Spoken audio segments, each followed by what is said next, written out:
All right, here we go. A little electromagnetism for you. So we've talked about how a moving electric charge creates a magnetic field, and you can use an electric current to attract a magnet or repel a magnet, like a permanent magnet. So what happens if we get an alternating current? Well, in an alternating current, like you find in your house, the charges move in one direction and then slow to a stop. And then they move in the other direction, speed up, and then slow to a stop. So their current is changing over time. And we've talked about how it's 60 hertz, right? In a normal household. So that means that the magnetic field that's created is actually fluctuating, so in strength, and then switching polarity, switching directions. So if you take a permanent magnet, it will attract and then repel. And so what I have here is a magnetile.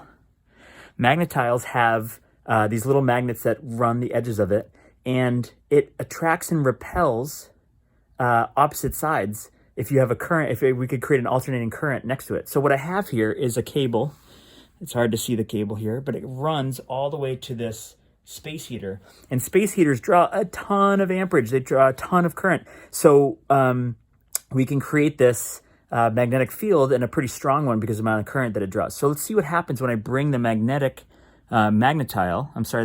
with the little teeny magnets close to the wire.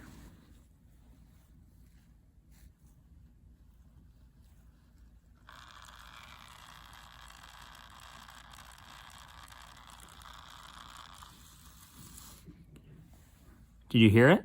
So the little magnets in there are being attracted and repelled 60 times, like that's the frequency, attracted and repelled.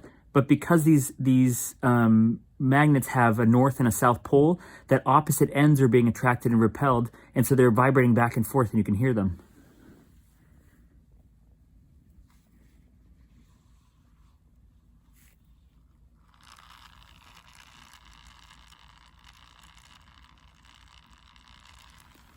That's pretty cool.